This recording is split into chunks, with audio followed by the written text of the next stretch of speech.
Esta é uma ministração da Igreja Cristã da Família do Butantã, formando Jesus em nós. Parado para entender o seu lugar, o seu papel e tomar uma atitude, né? Culto é algo que nós prestamos a Deus, culto é algo que nós entregamos, e nós estamos sempre batendo essa tecla aqui. Para poder tirar assim.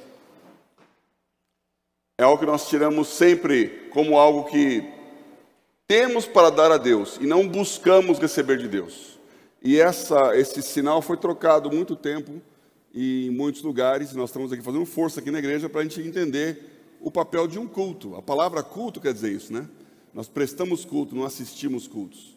Então nós vamos buscar uma bênção, nós vamos entregar uma oferta. Nosso coração, a nossa vida. Nós estamos aqui para criar algo. E todos juntos fazemos isso acontecer. Durante 2 anos, tivemos aqui na igreja, durante uma vez por mês, com um culto diferente, né, que chamamos de CUT. Cada um tem, baseado em 1 Coríntios 14, 26, que fala que quando vos reunis, cada um de vós tem. Então eu quero fazer essa pergunta para vocês aqui no comecinho. O que será que você tem que o teu irmão precisa?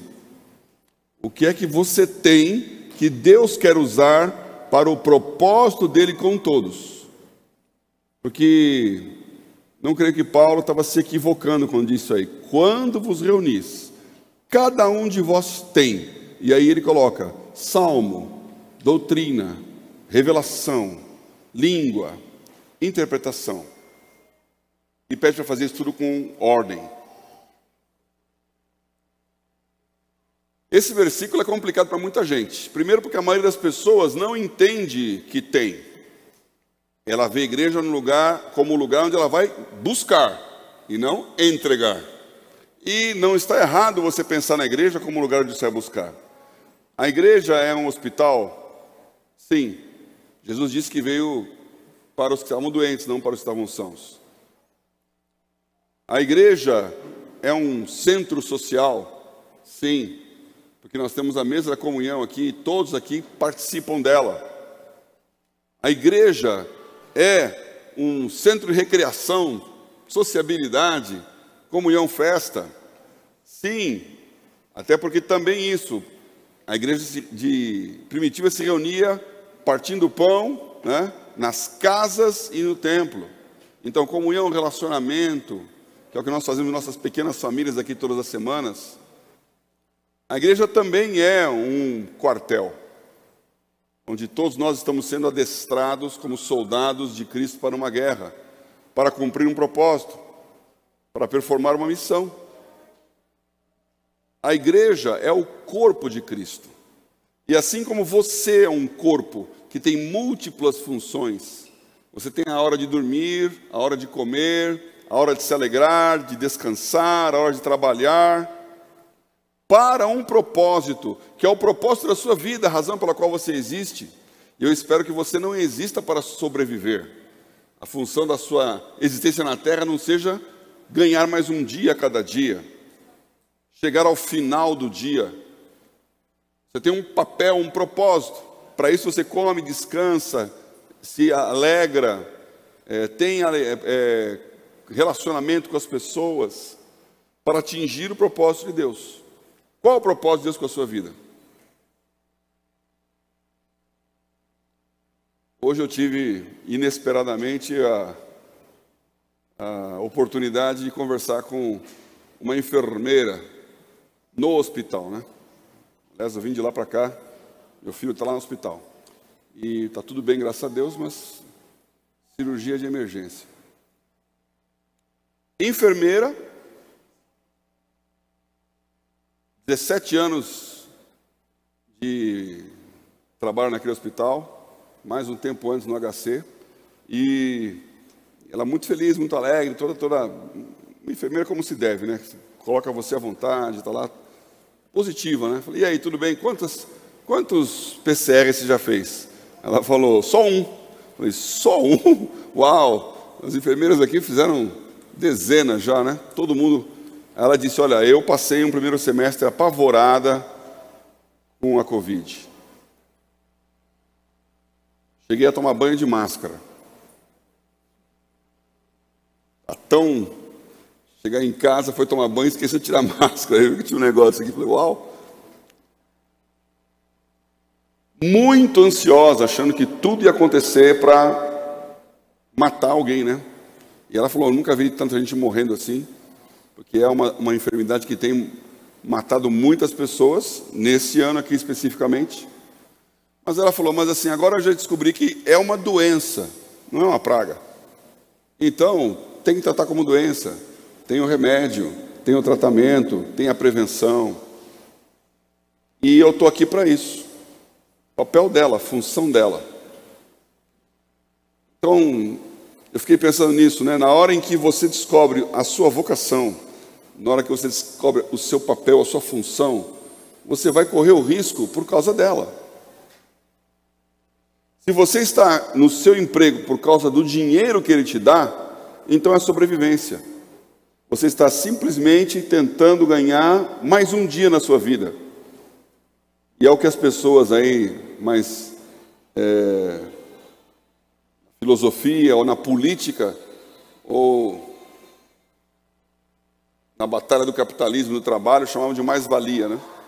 Você entra com o tempo e a pessoa, o empregador entra com o capital. Então você entrega o seu tempo e ele dá dinheiro. Você está vendendo tempo. Se você está vendendo tempo, você é muito miserável. Eu ouvi isso de novo essa semana numa frase, eu já conhecia, né? É famoso dizer que tempo é dinheiro. Mas, na verdade, o tempo é muito mais precioso que o dinheiro. Porque o dinheiro pode crescer, crescer, crescer, mas o tempo não cresce. Você só tem 24 horas todos os dias. Não aumenta a sua quantidade de tempo. O que você está fazendo com ele? E o que você vai fazer com esse tempo aqui agora, quando nós estamos reunidos em torno da palavra, para entender quem nós somos, por que estamos aqui e o que Deus quer de nós. Então, abstraia-se da sobrevivência.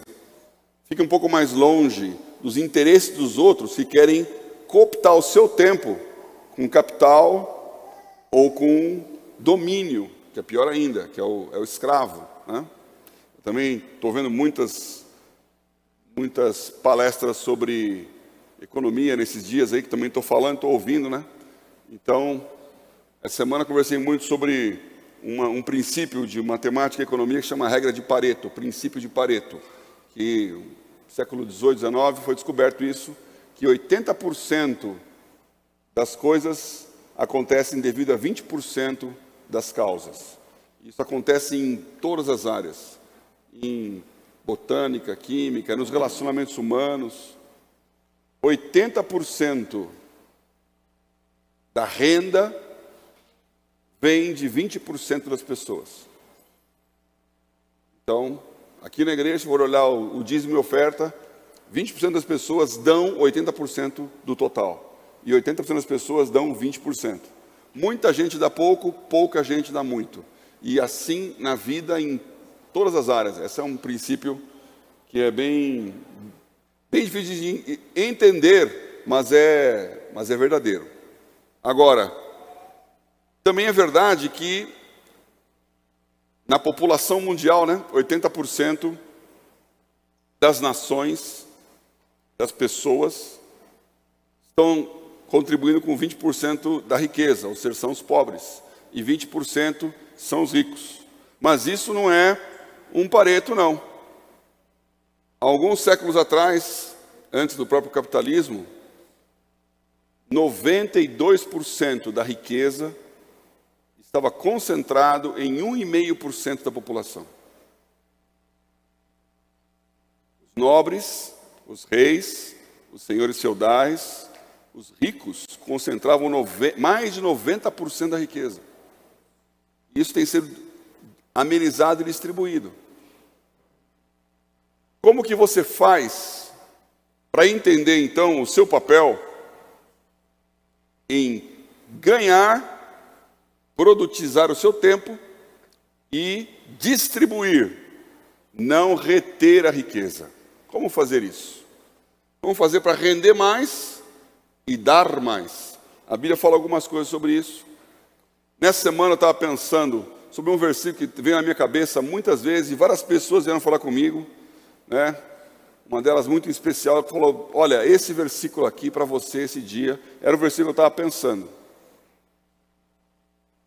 E hoje mesmo, era o versículo do dia da Bíblia JFA, né?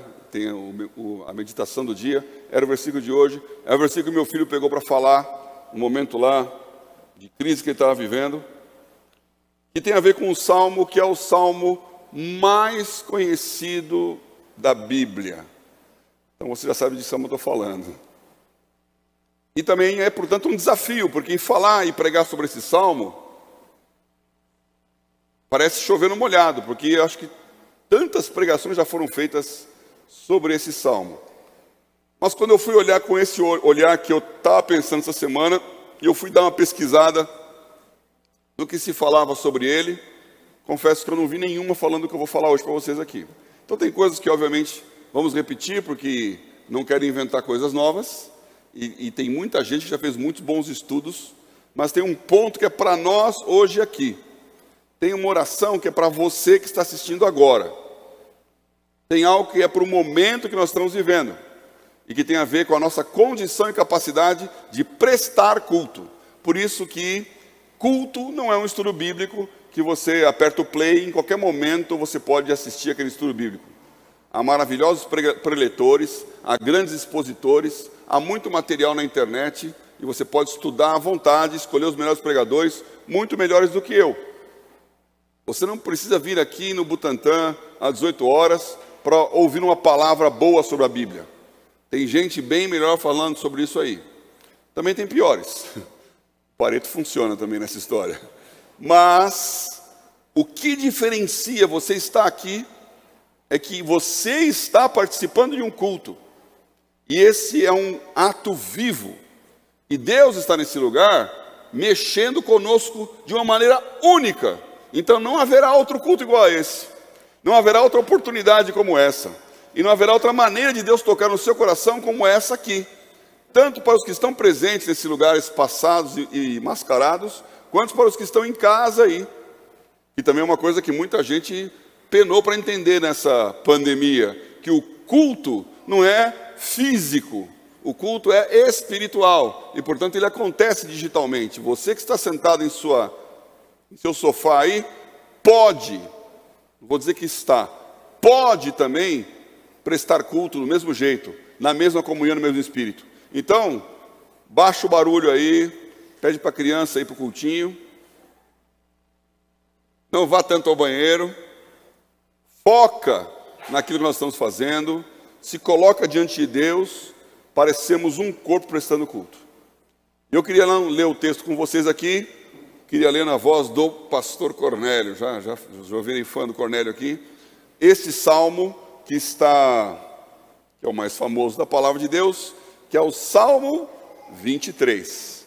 Então, vamos ouvir o Salmo 23 aqui, na voz do pastor Cornélio. Salmo 23. O Senhor é o meu pastor, nada me faltará. Deitar-me faz em verdes pastos, guia-me mansamente a águas tranquilas, refrigera minha alma, guia-me pelas veredas da justiça, por amor do seu nome. Ainda que eu andasse pelo vale da sombra da morte, não temeria mal algum, porque tu estás comigo. A tua vara e o teu cajado me consolam. Preparas uma mesa perante mim, na presença dos meus inimigos. Unges a minha cabeça com óleo, o meu cálice transborda. Certamente que a bondade e a misericórdia me seguirão todos os dias da minha vida, e habitarei na casa do Senhor por longos dias. Amém. Decorei esse salmo muito tempo atrás. Essa semana então fiquei decorando mais ainda, porque lendo versículo por versículo, para entender aquilo que eu quero trazer a vocês. Agora minha voz mudou. Como eu disse, muito já foi pregado sobre o Salmo 23. o hebraico que está por trás dele, que é interessante. O momento que Davi viveu para escrever esse salmo, porque é um salmo de Davi. Aliás, é um dos poucos que você sabe realmente que é de Davi, porque no hebraico ele começa dizendo Salmo de Davi. E aí, o Senhor é o meu pastor, nada me faltará. Então, não sei se você sabe, o livro de Salmos é dividido em 5 livros, né? É o maior livro da Bíblia, 150 salmos, e ele é dividido em 5 seções, 5 pedaços. O Salmo 23 está na primeira, que vai até o Salmo 41.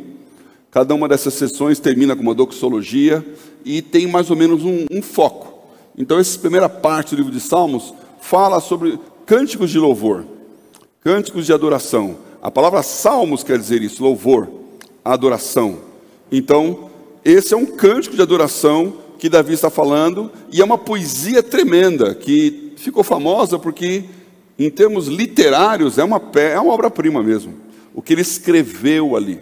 Então eu poderia gastar muito tempo sobre isso, mas o que eu olhei, o meu olhar diferente desse salmo, foi a jornada dele. Porque ele conta uma história com começo, meio e fim, e muito, muito provavelmente foi escrito por Davi no final da sua vida. Porque ele começa falando, o Senhor meu pastor, não me faltará, dos tempos em que ele era um jovenzinho pastoreando ovelhas, e termina falando do vale da sombra da morte, da vitória sobre os inimigos, e de andar com Deus para sempre. Alguém que está olhando a sua vida e vendo a sua jornada, uma evolução. E eu quero situar você nesta jornada também. E como Deus aparece a você ao longo do tempo da sua vida, falando na sua linguagem, no seu momento. Se você ouviu a mensagem semana passada, e foi daí que surgiu tudo isso, né? Eu falei sobre derrotando gigantes. Então o Davi chegando diante de Golias no campo de guerra, para levar comida para os seus irmãos, um jovenzinho que não podia estar ali, adolescente, ruivo de gentil aspecto, como a palavra declara, e ouvindo aquele gigante vociferando pragas, maldições e acusações, e se indignou e falou: ninguém faz nada, eu vou fazer, eu tenho a minha experiência, eu já derrotei um leão, eu já derrotei um urso, cuidando das ovelhas. Então, ao longo do tempo dele, trabalhando no lugar onde ninguém estava olhando.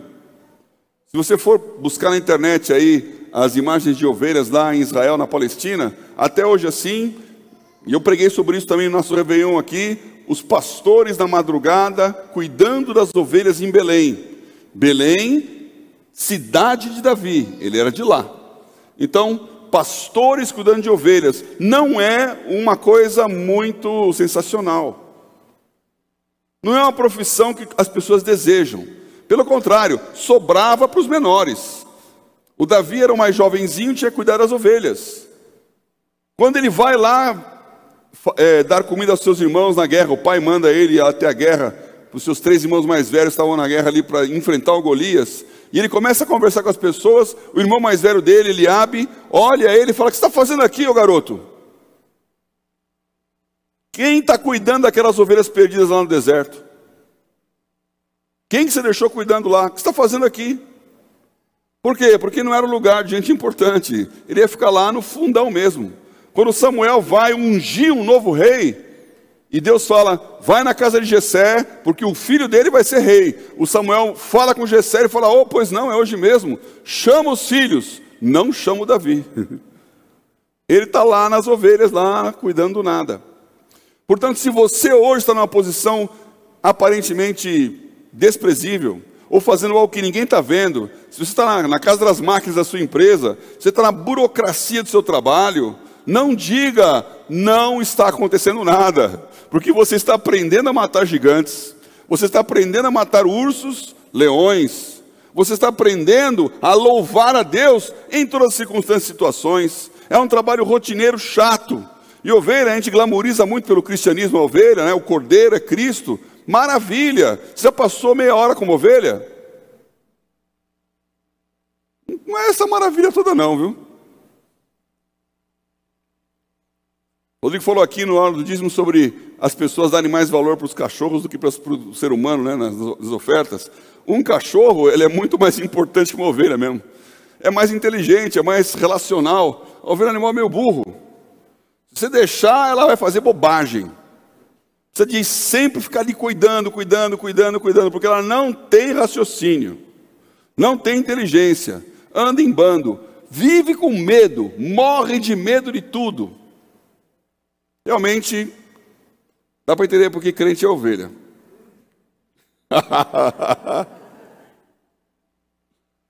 Precisa de um pastor, e o pastor está lá, ele não está vestido chique com roupa de gala, ele está lá com seus trapos, no meio do deserto, num lugar difícil, cuidando das ovelhas. E olhando esse salmo aqui, uma coisa também que eu acho interessante, muitos já pregaram sobre isso, mas talvez você não saiba, né? Ao longo do salmo, ele trata Deus com os 7 nomes que Deus tem na Bíblia. A palavra Deus, como você sabe, originalmente é aquele tetragrama impronunciável, Jeová, Yavé.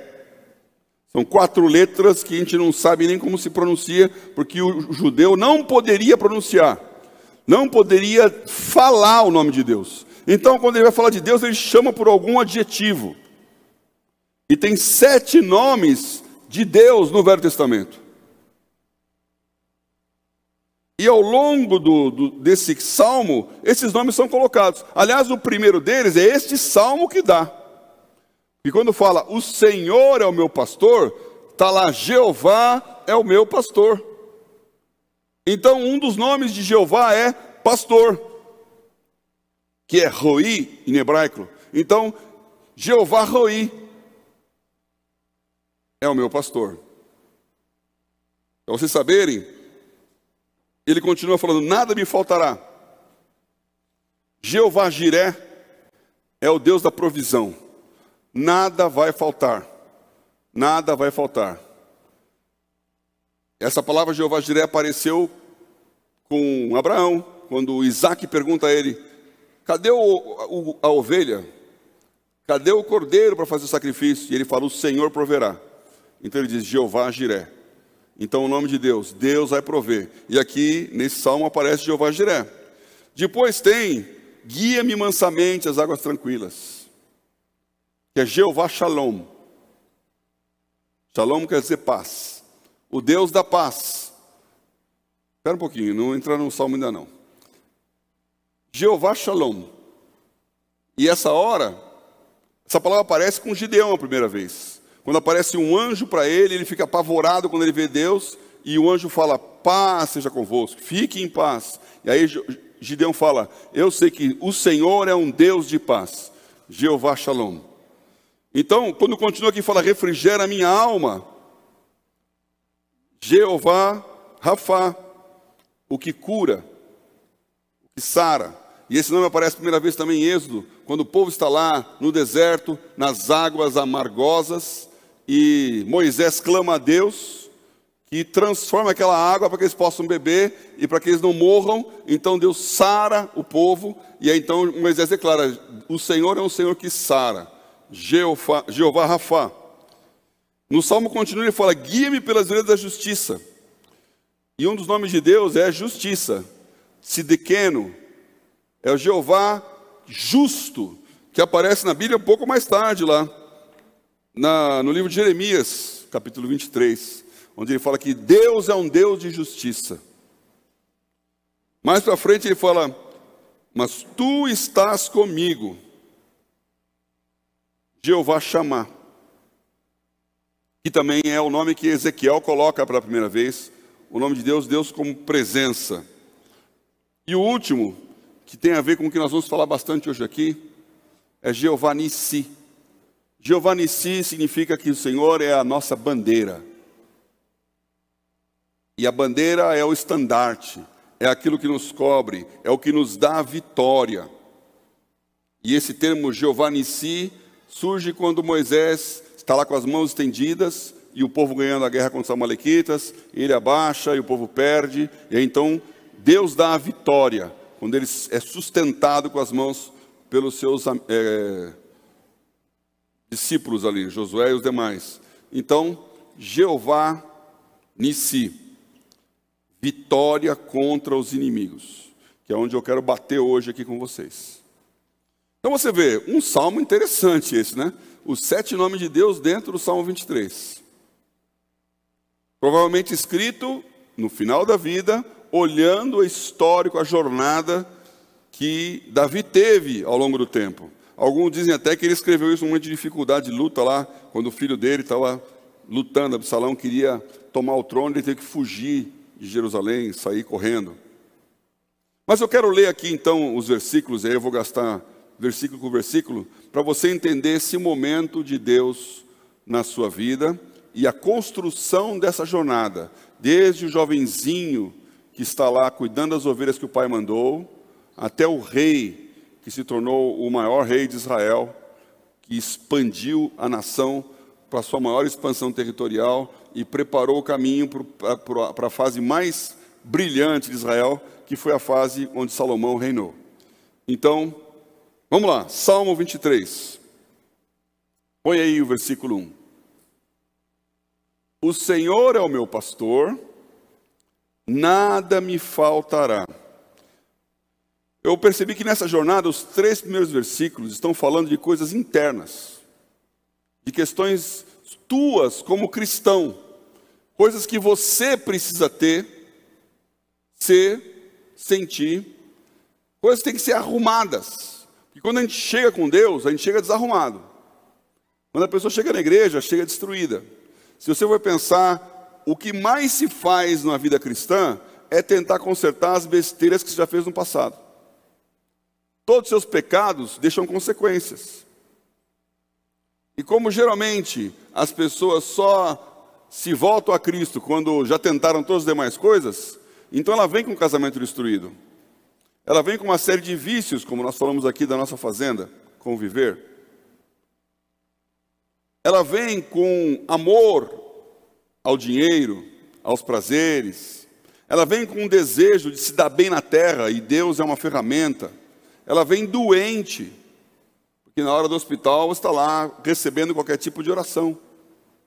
Então, o grande trabalho da igreja é consertar as pessoas, para que elas tenham uma dignidade, para que elas reassumam a sua condição de serem úteis a Deus.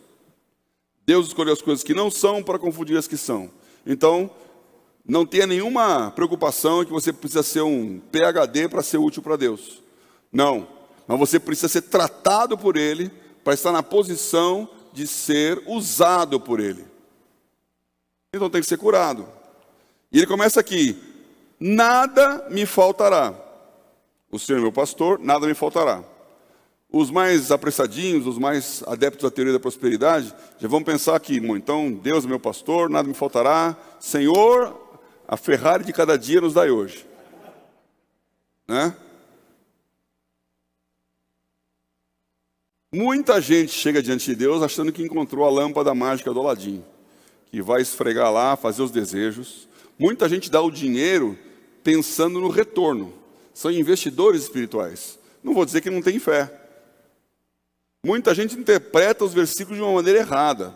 Eu contei já essa história, não tenho tempo hoje, mas eu tive um funcionário que ele pagou caríssimo por causa disso. Porque ele participava de uma igreja que fomentava esse tipo de visão. Que Deus é um Deus, você é extrativista com Deus. Você vai lá e descobriu a montanha de prata lá, o Cerro de Potosí. E o seu negócio é ir lá tirar as riquezas, as minas do rei Salomão e enriquecer um que Deus vai te dar. Então ele orava, ele jejuava, ele lia a Bíblia, ele fazia guerra espiritual. Tudo por quê? Porque ele queria crescer na terra. Ele queria ser o melhor, o maior. Então ele declarava: eu vou ser o maior funcionário desse banco. Eu vou ter o maior bônus dessa história. Eu sou cabeça, eu declaro, me aproprio, tomo posse, eu piso, eu faço ato profético. Ele fazia tudo lá. Era um crente dedicado, mas era voltado para si mesmo. E sabe o que aconteceu? Ele ganhou o maior bônus. Ele foi o mais desempenhado, o melhor desempenho. Até porque ele também estava dedicado para isso mesmo, e dá resultado, viu? Esses crentes que buscam a prosperidade, pelo menos buscam, porque o crente morno, fica lá falando: isso não é para hoje, não sei o quê, sentado na cadeira da tradição, esse passa. E aí quando ele ganhou o bônus, ele comprou o carro do ano, o carro mais caro. Ele não tinha carro e foi para o carro mais caro do mercado. E colocou uma placa FIO 0413. Que é Filipenses 4,13. posso todas as coisas naquele que me fortalece. Quando ele falou aquilo e saiu na rádio, fez lá no microfone, lá, conta a bênção, irmão. Ele contou, ganhei o carro, Filipenses 4,13. Eu cheguei para ele e falei assim, escuta, você já leu o versículo 12? Você está entendendo o que está escrito lá? Não está escrito que eu posso todas as coisas naquele que me fortalece, posso ter um carro do ano, posso? Não. Paulo está falando, eu posso ser um escravo, eu posso estar em perseguição, eu posso estar sozinho, eu posso estar na cadeia. Eu posso todas as coisas naquele que me fortalece. Resultado, passou um mês, roubaram a bênção dele. Foi a história grande, eu não vou poder contar aqui não. Graças a Deus ela terminou bem, mas ele aprendeu muito, teve que lutar muito para aprender que Deus não era uma conta corrente que ele sacava a descoberto. Então, nada me faltará é suprir o que você tem em falta. Você pode ter certeza que com Deus não vai faltar. A Bíblia diz que o tinha muito não sobrou, que o tinha pouco não faltou. E não é porque você vai estar com o orçamento apertadinho, é porque você vai descobrir que quando sobra, você dá, distribui, abençoa. Você quer receber muito de Deus? Disponha-se a dar muito também.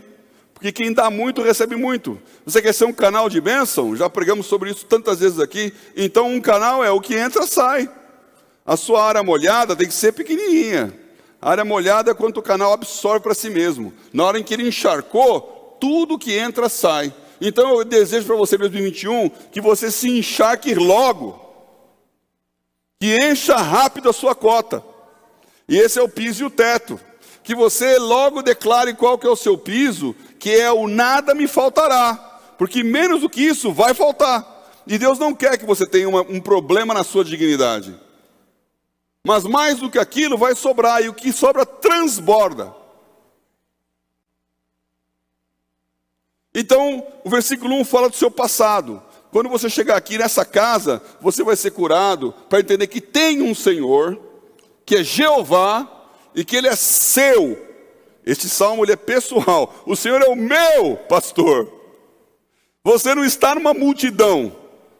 E aqui, portanto, nessa igreja, então, eu quero dizer também isso, viu? Você não está numa multidão, e eu não saio pela porta do fundo ali, para que ninguém me toque. Mesmo no caso da pandemia aqui, né? Você tem que ter um pastor. E esse pastor tem que estar ao alcance da sua necessidade.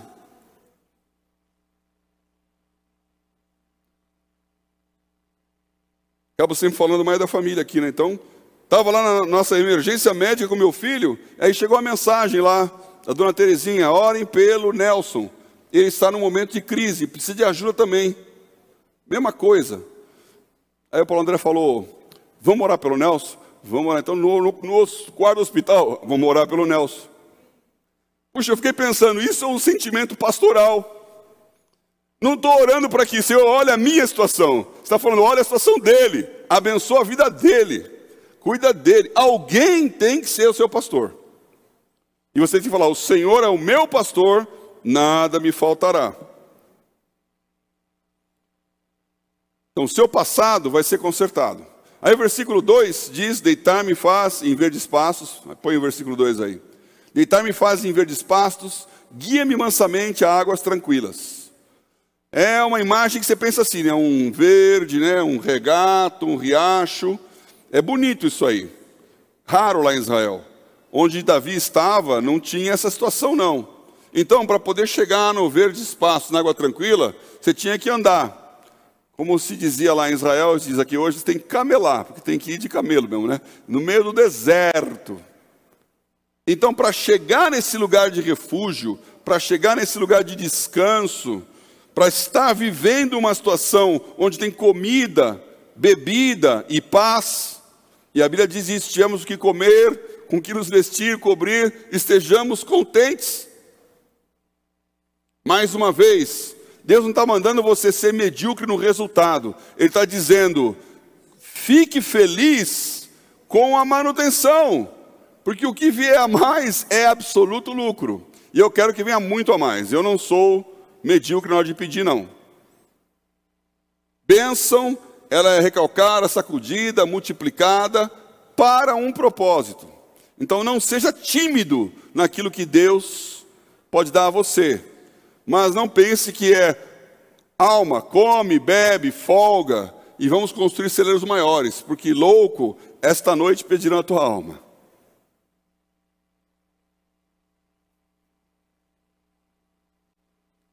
Já pregou aqui, né? Eu sou amigo do André, pastor André Mira, que hoje é o pastor da Igreja Batista de Perdizes, mas, como alguns aqui sabem, né? Muitos anos atrás ele era o guitarrista do Cats Barneia.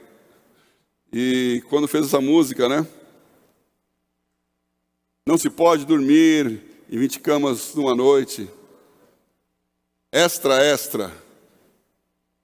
Eu lembro quando fez a música, a gente andava com o pessoal ali, né? O André depois ele foi para Israel, meu pai se tornou o mentor dele, porque meu pai adorava Israel. E o André foi trabalhar lá como exército de Israel. E aí foi para a Inglaterra, se tornou pastor, fez os estudos todos lá. Então ele é um pastor batista inglês, tinha igreja, visitei na igreja dele na Inglaterra, igreja para os ingleses mesmo, não para brasileiros, e agora está aqui no Brasil, né? E essa questão, você tem mais do que você precisa, então para que você tem? Esteja feliz com aquilo que é deitar-me faz em verdes pastos, guia-me mansamente às águas tranquilas. Deus vai cuidar da sua sobrevivência, da sua necessidade do presente. Eu já vivi isso muitas e muitas vezes. Eu sei que Deus toma conta do seu presente. E se você está no negativo, esta é uma palavra de autoridade mesmo. Esse salmo tem uma profecia aqui. Deus é seu pastor e Ele vai te guiar. E para guiar é assim, você está no deserto, é areia, e tem que andar até chegar no Wadi. O Wadi é o oásis. Então você vai andando, andando, andando, até chegar no lugar onde tem graminha e aguinha. Durante muitos anos eu participei do cultinho de fantoches aqui, né? Fazia o teatrinho dos fantoches do cultinho lá. E a ovelhinha, e eu fazia o papel da ovelhinha que ia lá, queria a comidinha, queria a aguinha. E a ovelhinha olhava o gramado do vizinho lá mais verdinho e falava, eu quero aquele lá também. Fica na tua aí, querida ovelhinha, né? Tinha uma musiquinha que a gente cantava no cultinho da ovelhinha que saiu para andar sozinha, né? A gente cantava essa musiquinha. Uma ovelhinha saiu para andar sozinha, foi para longe do pastor e morreu. As crianças ficavam assim, Uma ovelhinha saiu para andar sozinha, foi para longe do pastor e morreu. Muito bom, muito bom.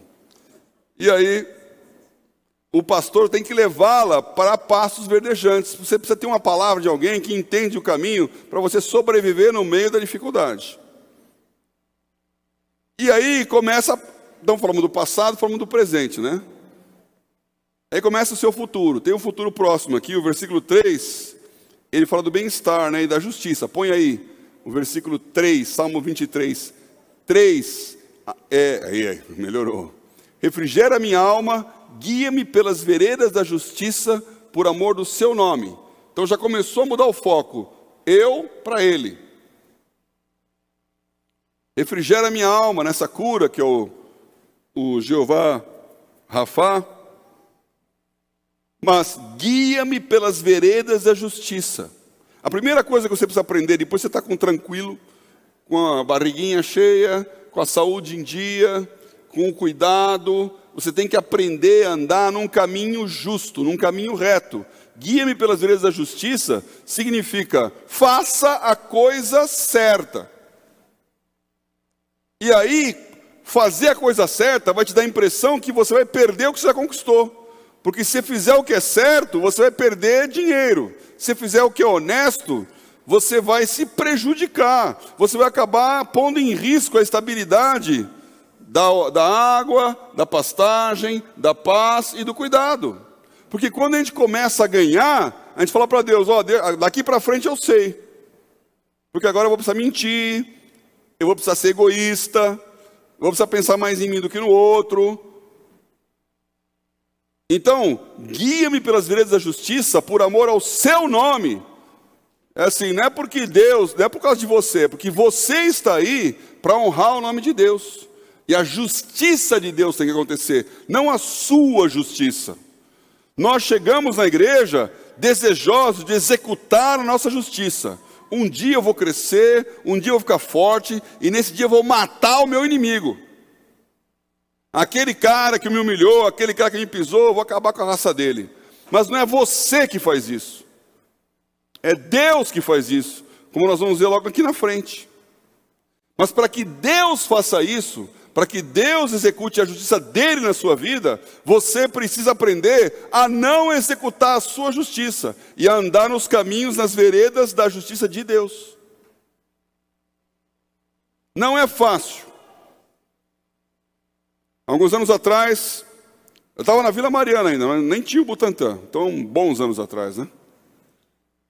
Uma pessoa pediu uma visita, fui lá visitá-la, morava perto do aeroporto. Lembro da casa dela, e ela ouviu a minha mensagem ali e falou: pastor, eu queria umas explicações aqui, olha. Então chegamos na casa, uma conversa íntima, um casal, e o marido falou que eu queria fazer uma pergunta. Eu trabalho numa empresa, eu sou o comprador. O chefe é o dono, ele tem toda a confiança em mim. E um dos clientes, os fornecedores, ele era o comprador, o fornecedor mais importante chegou para ele e disse assim: olha, toda vez que você comprar de nós, nós vamos dar para você um rebate de tantos %.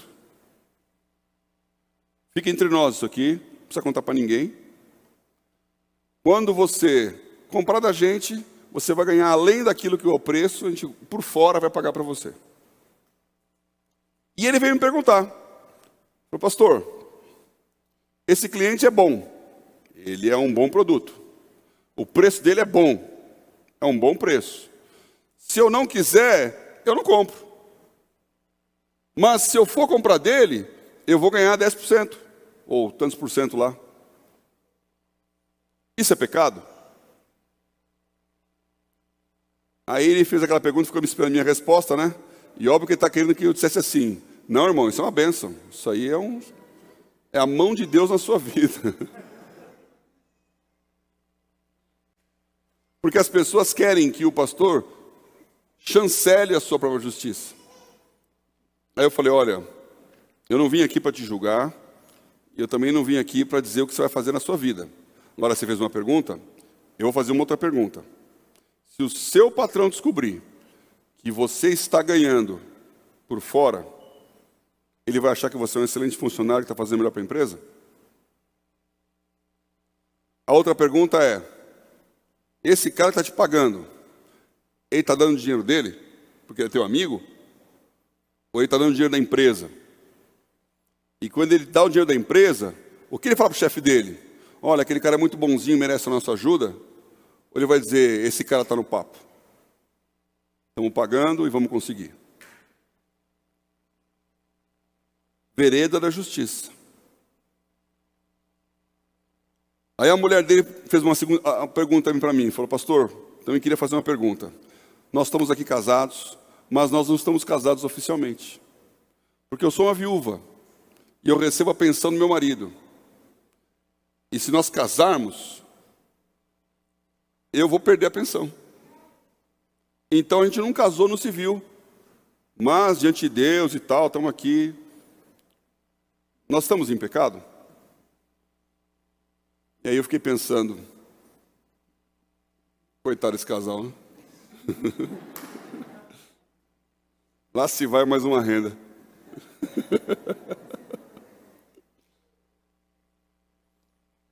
Olha, quando você casa diante de Deus, você casa para ser abençoado. Quando um casal está diante de Deus fazendo um pacto, ele está diante de Deus falando: olha, nós nos amamos hoje, nós temos a situação do presente, ninguém garante futuro. Não é uma coisa muito legal para falar num casamento, então eu também evito falar, às vezes quando eu falo até, né? Mas a gente não tem que lembrar o seguinte, a realidade. Estão casando, ela fez o regime da vida dela, entrou naquele vestido, né? cara escolheu a melhor roupa que ele tinha, botou lá, está tudo lustroso, brilhante e bonito, sapatinho 0 bala para ficar ajoelhado e todo mundo vê a sola limpinha do sapato. Vai ter a festa, vai ter a lua de mel, vai passar o tempo, né? A barriga vai crescer, o cabelo vai embranquecer ou desaparecer, as formas vão mudar. Quem garante que você vai ficar junto com a sua esposa daqui a 20, 30, 40 anos? Quem garante que ela não muda para algo que você não gosta? Ela gostava de uma coisa, agora não gosta mais. E você também não se torna... Eu não estou nem falando de descobrir o ogro que você já é. E tem muita gente que casa, nem descobriu a verdade que está por trás da aparência do namoro. Aí é uma questão de cegueira, né? Que todo homem é meio ogro, né? Principalmente se estiver com fome e com sono. Então, a mulher já sabe que é melhor não falar comigo nessas horas, né? Mas e o futuro? Quem garante que as mudanças não vão afastar em vez de juntar? E a pergunta é, quem garante é Deus. Então, se fizer um casamento diante de Deus, é um voto que Deus vai estar dando aquela condição.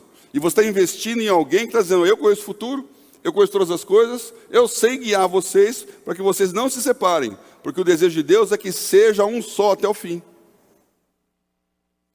Agora, se a bênção vem de Deus, então não pode vir do homem. E aqui, então, você tem também uma decisão.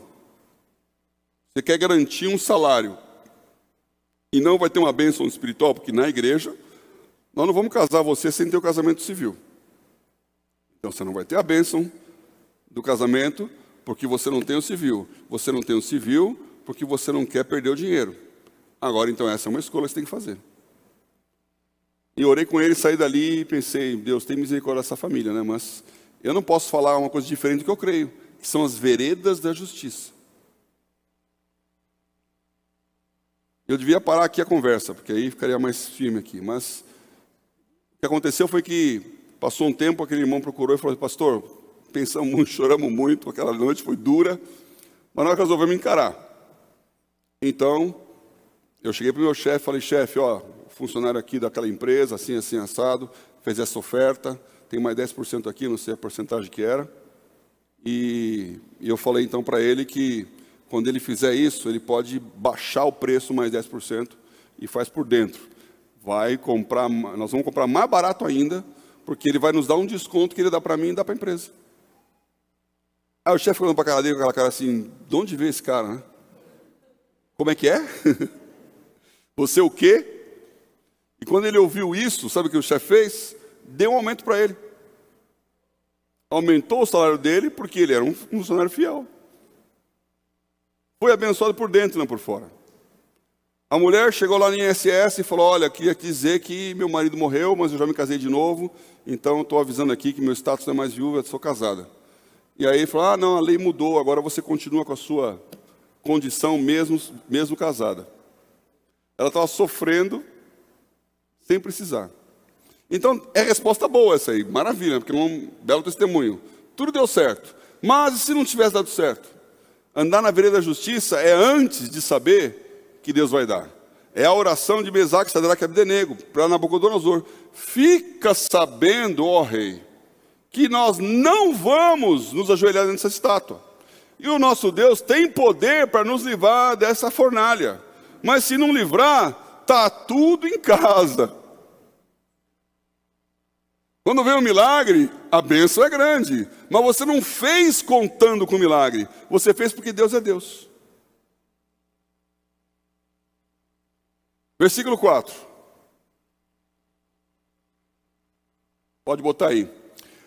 Ainda que eu andasse pelo vale da sombra da morte, não temeria mal algum, porque tu estás comigo, a tua vara e o teu cajado me consolam. E aqui então realmente é uma jornada, porque aí acabou lá os pastos verdejantes, a água fresquinha, e vai aparecer o vale. E como mostra lá no hebraico, esse ainda que eu andasse, não é uma situação hipotética, é uma situação certa num futuro. Quando chegar a hora de andar pelo vale, o Senhor vai estar comigo. Então, a vida é feita de picos e vales. E quando você está no pico, você tem o vislumbre, você tem a visão, você tem a capacidade de entender para onde você está indo. E quando você anda no vale, você perde totalmente a visibilidade. Está lá no meio da sombra da morte. É difícil caminhar pelos vales da vida. Mas Deus está preparando sua jornada. Quando Davi saiu de Belém, lá dos pastos verdejantes, e matou Golias, e encontrou paz e prosperidade, cânticos, ele podia ter pensado, agora estou bem, estou no palácio do rei. Só que aí começaram as tribulações. Começaram as lutas, começaram as fofocas, começaram as perseguições, as comparações, as mulheres começaram a cantar. Saul matou seus milhares, mas Davi matou dezenas de milhares. Aí o Saul falou, opa, pera lá, como assim? Quer dizer que ele é maior que eu? Aí começou a perseguir, aí um espírito entrou em Saul, Davi teve que fugir, perdeu o seu amigo. Sabe onde ele foi morar? Na caverna. Foi lá para a caverna de Adulão, junto com os desesperados, junto com os desempregados, junto com os falidos. Esse versículo é muito interessante, quando ele coloca lá quem que era o exército de Davi. Era só a turminha de Serasa negativo.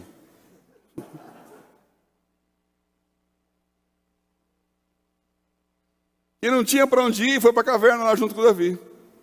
Mas é na caverna, é no vale, é na dificuldade que Deus está forjando as suas vitórias.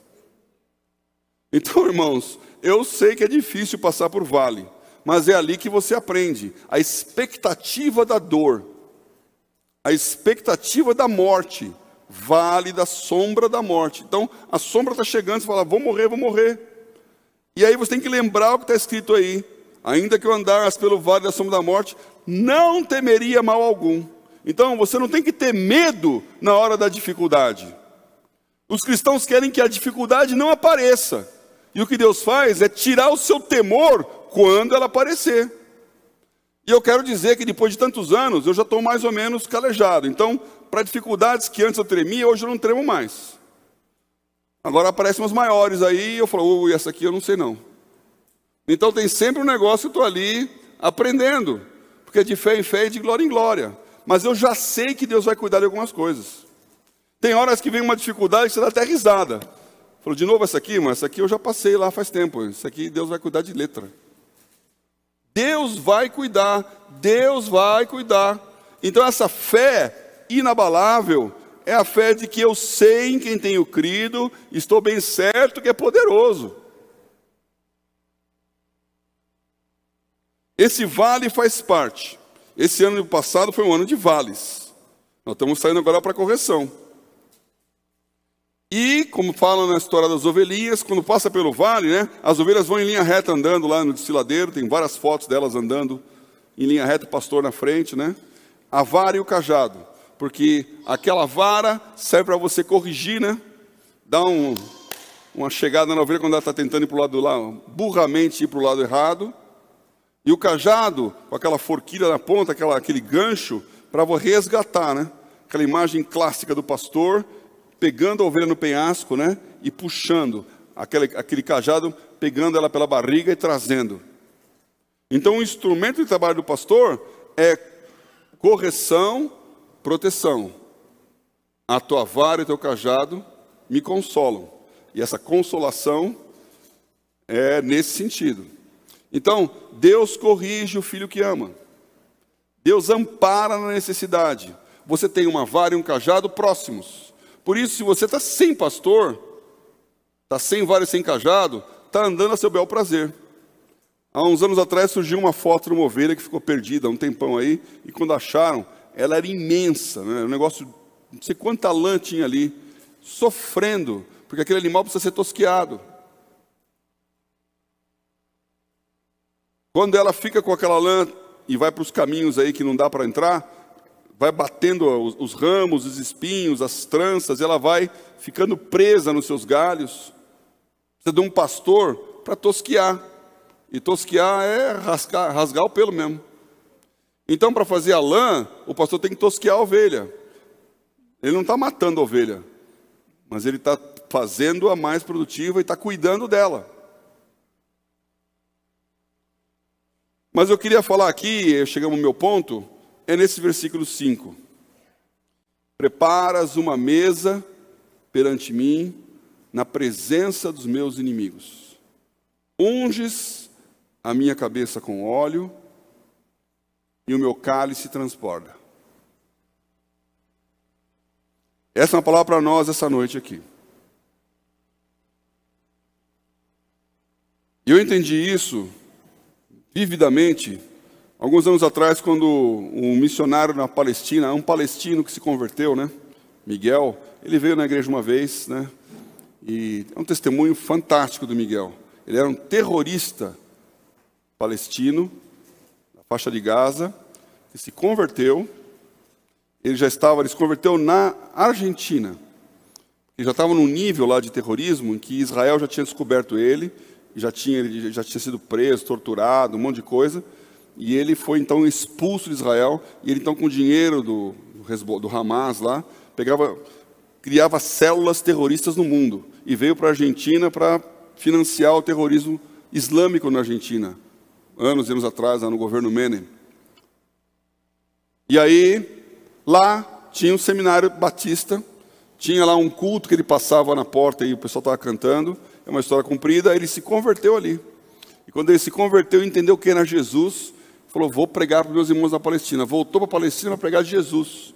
Foi tremendamente perseguido. Quando ele vinha contar as histórias, era um negócio de arrepiar. Porque a mãe dele entregou ele. Os irmãos entregaram ele. Ele se tornou uma pessoa não grata, porque agora ele é cristão e não era mais muçulmano. E ele foi preso pela polícia palestina, foi torturado pela polícia palestina. Histórias complicadas lá. E um dia, ele saiu, estava lá o lockdown deles lá, né? E ele viu uma pessoa, uma mulher, numa situação de grande dificuldade, não tinha comida, não tinha nada em casa. E ele foi então, como ele era um terrorista, né? Ele foi lá num supermercado, arrombou o lugar, pegou a comida, deixou um bilhetinho dizendo que ele ia pagar e levou para a mulher. E depois voltou lá no outro dia para poder pagar, porque estava tudo fechado, ele não tinha como pegar, então ele roubou. E quando a família daquela mulher, os pais dela, souberam que ele tinha feito isso, chamaram ele para agradecer. E o pai daquela mulher, que já era casada, o marido tinha morrido, ela estava numa situação muito difícil, o pai dela o convidou para sua casa para um jantar. E no meio do jantar, chegaram os árabes, inclusive o cara que ele tinha roubado lá o supermercado, para prender ele. E aí, o dono da casa falou, esse homem é o meu hóspede. Ele está sentado à minha mesa. Não interessa que ele é cristão, não interessa o que ele fez ou não fez, aqui agora ele vai ser honrado. Então todos vocês vão honrar ele, porque ele honrou a minha filha, e agora nós vamos honrar a vida dele. Então, baixa a bola aí, serve a comida. E eu entendi esse versículo. Quando Deus fala, preparas uma mesa perante mim, na presença dos meus inimigos, o que está escrito aqui é que Deus está falando, você aí que é inimigo do Paulo, senta aqui e você vai ver ele ser honrado, porque eu estou honrando ele. Você fica esperto, hein?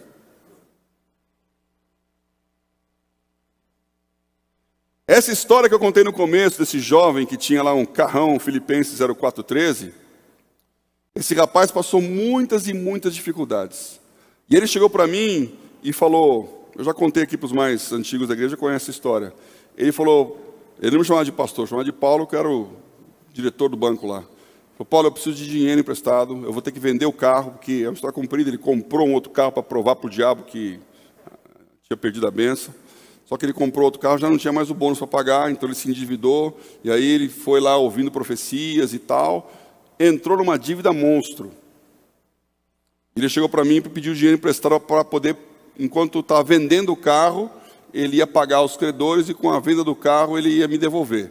Uma semana, E passou 1 mês, 2 meses, aí quando eu descobri, o RH do banco ligou lá e falou, olha, esse cara está com dinheiro, está com agiota, está com gente ligando aqui, é justa causa. Não pode trabalhar em banco e ter... Então nós vamos despedi-lo e você vai... Eu sei que ele está devendo dinheiro para você, nós vamos pegar o fundo de garantia, tudo lá, vamos pagar a dívida. Aí eu fui conversar com ele, chorou um monte, falou que era uma desgraça, uma situação difícil, e falou, mas eu vou te pagar. E aí então eu falei, então deixa que eu te ajudo. Fui lá e falei com o diretor financeiro, falei, administrativo, despede o cara, dá todo o dinheiro para ele, não precisa dar para mim. Ele falou, esse cara é malandro, ele não vai te pagar, hein? Não, ele precisa de uma ajuda, depois ele me paga. Pagamos tudo que tinha com ele e ele foi embora. E foi embora mesmo. Não tinha mais notícia dele. Passou um tempão. Como eu sempre digo nessa hora do testemunho, imagina a alegria da minha mulher quando ela lembrava que eu tinha dado dinheiro para o cara. E aí eu tive um sonho. Bom tempo depois. E eu sonhei. Nesse sonho, Deus aparecia para mim e falava assim, Paulo, vai lá para esse cara e fala para ele que você é o meu príncipe. Enquanto ele não te pagar, ele não vai ser abençoado. Eu acordei daquele sonho assim, pensativo, falei, por que Deus me dá esses sonhos, né? Porque eu não vou fazer isso não. O cara já está na situação que está, porque um pastor explorou a situação de bênção. Ele já se sente enganado pela igreja. Agora eu vou chegar lá e fazer uma maldição espiritual em cima dele? Não vou mesmo. Não vou mesmo. Deixei o assunto de lado, botei lá como se fala em banco, e eu falei para ele depois isso, né? Era provisão de devedores duvidosos, virou crédito em liquidação, né? Perdeu. Dinheiro para fora. Passou mais um tempo, eu soube notícias de uma pessoa que conhecia. Falei, e aí o rapaz lá? Falou, você não sabe, a vida dele está uma desgraça. Não consegue emprego, não consegue nada. E para piorar, algum tempo atrás, ele foi assaltado no apartamento e levaram tudo, até a roupa de cama. Parece que uma mão invisível entrou pela janela e levou as coisas dele, porque ninguém sabe como é que entrou, como é que sai do apartamento. Quando a pessoa falou aquela expressão, eu fiquei pensando, Deus está pesando a mão e eu estou guardando a minha biografia. Deus, ele precisa ser consertado e eu estou aqui preservando o que ele vai pensar de mim. Falei, vou atrás do cara. Tentei, não achei. Até, passou mais meses nessa história, até um dia em que ele entrou aqui na igreja. Não era aqui, era lá na Alvarenga. E apareceu no meio do culto, estava pregando, ele apareceu lá, eu olhei e falei, uau, olha quem está aqui. Anos depois, chorando o culto inteiro. E quando acabou o culto, ele veio me procurar e falou, pastor, já virei pastor. Eu falei, pastor, eu vim aqui para lhe pedir perdão. A minha vida é uma desgraça, eu não consigo emprego, nada acontece que dá certo comigo, tive que vender tudo que eu tenho. Saí daquela igreja, estou em outra igreja. E essa semana eu tive um sonho. E eu sonhei que eu estava numa reunião muito chique, tipo essas de banco, e é o senhor que estava falando lá, terno, gravata, tudo bem vestido. Ele gostava muito de roupas, ele era todo pomposo, parecia diretor de banco, né? Se vivia sempre naquela estica.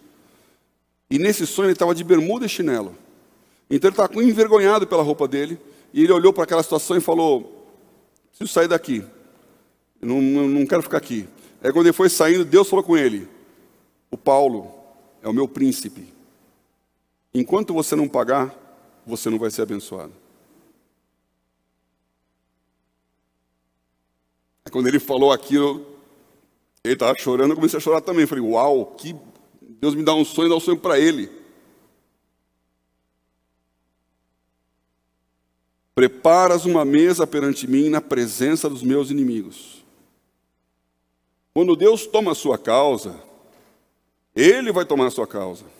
E vai mandar todos os seus inimigos sentarem aqui e falar, abençoa. Vai acontecer com você o que Esther fez com o seu marido, Assuero, chamando um banquete. E junto lá vinha o Amã, que era o perseguidor dos judeus. E ela tinha um pedido para fazer. E o Amã pensava que ele ia ser beneficiado com aquele pedido, porque ela fez a rainha chamou para um banquete, e ele era o único convidado. Aí quando ela falou, ó, esse cara aqui que está perseguindo o rei, falou, olha, você agora vai ver uma coisa. Quando o rei decide em seu favor, pode ser o primeiro-ministro, ele está perdido. Então, você tem que entender que não é a sua vereda de injustiça que vai resolver o seu problema. Mas é Deus chamando o seu inimigo, sentando na mesa e falando assim, olha, esse cara aqui está debaixo da minha proteção. Quem mexer com ele, mexeu comigo. Vocês estão entendendo? O demônio aí, está entendendo? Mexeu com ele, mexeu comigo. Não pode. O diabo quer roubar, matar e destruir. Mas Deus estava falando, não. Então o diabo foi falar de Jó lá e foi perguntar, posso? Deus falou, pode. Mas não toca na vida dele. Então tá bom. Então Deus está falando e o diabo está segurando. Nós temos que orar para que você entenda a sua posição de crescimento. De que Deus realmente cuida de você quando você está lá no comecinho do Salmo. Mas que a sua jornada vai te sair daquela pastagem, vai passar pelos seus vales, onde você vai aprender com as suas vitórias, a não ter medo do que está acontecendo, até chegar a hora em que o diabo e os seus inimigos vão ser postos diante de você, e você vai ser honrado. Vai ser óleo na sua cabeça e transbordar o seu cálice. E muitas pessoas estão aqui dizendo que eu quero ganhar bastante para esfregar na cara daquele cara. E no dia que esse rapaz veio pedir perdão para mim, ele tirou do bolso dele um papelzinho plastificado, que era o recibo de depósito que eu tinha feito com a minha letra. Naquela época era assim, né? Se depositar, fazia aquele papelucho no banco, depósito na conta dele. Ele plastificou e colocou na cabeceira dele e falou assim, um dia eu vou mostrar para esse cara que eu vou pagar. Porque ele tinha rancor de mim. Porque eu falei que ele estava errado. Quando a gente fala que a pessoa está errada, a pessoa não ouve. Ela quer receber ajuda, mas ela não quer receber conselho. Então quando ele foi demitido, eu falei, olha, você errou. Você achou que era Deus, não era. E agora você vai fazer o seguinte, pague as suas dívidas. Venda tudo o que você tem e vai diante de Deus, porque é graça e misericórdia de Deus. Resolve diante dos homens, deixa Deus te levantar. E ele saiu dali, eu vou provar para esse cara. E aí então ele voltou aquele dia e colocou aquele plastificado na minha frente e falou assim, eu fui um mentiroso, porque eu menti, eu sabia que eu não ia ter o dinheiro para devolver. Eu menti para você. Depois eu fui soberbo, porque eu não quis admitir que eu não ia conseguir. E eu não queria tomar uma decisão difícil. Mas quando eu tive esse sonho, eu procurei meu pastor, e meu pastor falou, vai lá falar com ele. Quem sabe ele te perdoa, porque se ele não te perdoar, você está perdido. E aí eu falei para ele isso. Olha, bancário, alguém não pagou? PDD, provisão de devedores duvidosos. Então o banco fica lá guardando aquele dinheiro, no balanço dele dizendo, esse cara está com um empréstimo, não pagou, estou guardando dinheiro caso ele não pague. Quando deu perdido, crédito sem liquidação, você joga para fora. Agora, se você renovar o seu empréstimo, o banco vai colocar aquela dívida ativa. Então eu falei, vamos fazer o seguinte, eu não sei quanto você está me devendo, eu não vou nem fazer essa conta, você faz a conta aí. Era bastante dinheiro, já estava uma conta em dólar lá. Você vai me pagar R$10 por mês, você pode? R$10 por mês?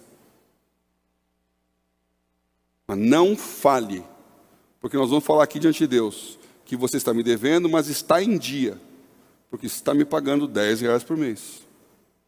E conforme você puder, Deus vai te abençoar. E nós fizemos aquela oração ali, ele deu R$10 no mês, R$10 no mês, arranjou um emprego. Aí foi para 10, 50, 100, 500, porque ele foi crescendo na bênção. Eu quero orar com vocês aqui agora, para que essa situação aconteça. Porque o último versículo vai dizer, do seu futuro longínquo. Versículo 6. Certamente que a bondade e a misericórdia me seguirão todos os dias da minha vida. E habitarei na casa do Senhor por longos dias. Então nós vamos orar aqui que o seu futuro é aqui na casa de Deus. Você vai sair da situação de deserto e vai estar na situação de palácio. E o próprio Salmo 84 fala que um dia nos atos do Senhor são como 1000 fora dele. Eu já preguei esse assunto também aqui. Um dia aqui vale 3 anos fora. Então você passou um fim de semana na igreja, você fez a faculdade. Privilegie estar com o Senhor. Privilegie estar com os irmãos. Privilegie crescer aonde Deus quer que você cresça. Então, irmão, se você tem essa capacidade hoje de entender que você é uma ovelha que precisa de pastor, se você está disposto a que o seu passado seja consertado, mas que quando começar a aumentar o seu presente para frente, você vai aprender essas lições. Passa pelos vales, cresça, a tal ponto que você exercite andar num caminho de justiça. Justiça de Deus, pelo nome de Deus e não pelo seu nome. Você não tem que provar nada para ninguém. Você não tem que dar troco em ninguém. Você tem que obedecer àquele que julga retamente. Minha vingança, eu retribuirei, diz o Senhor. Então hoje é uma noite para você perdoar pessoas que te oprimiram, que te abandonaram, que não te pagaram. E parar de dizer que é por causa delas que você está na situação que você está. Porque você está na situação que está, porque Deus permite. E Ele vai levantar. E assim como você quer ter misericórdia, que Deus tenha misericórdia do outro também. Que você seja posto diante dos seus inimigos. Mas é Deus que vai te colocar em honra, não você. No dia em que José encontrou seus irmãos, e eles não o reconheceram, Deus estava colocando José numa situação de honra. O sonho dele estava acontecendo, mas o sentimento de José não era de vingança, não é de dizer agora é a minha hora, vocês me venderam, agora eu vou dar o troco. Os irmãos tinham certeza, quando descobriram que era José, eles pensaram, agora acabou. Mas José começou a chorar e desceu daquele tablado todo e falou, Deus fez isso. Foi para um momento como esse que Deus preparou tudo. Foi para que o nosso Pai, para que vocês, para que todos nós pudéssemos ser abençoados. Então volta cá, volta para cá, porque daqui para frente eu vou abençoar todo mundo. Deixa Deus colocar a mesa diante dos seus inimigos, porque Ele vai ungir a sua cabeça com óleo, e o seu cálice vai transbordar. Feche seus olhos.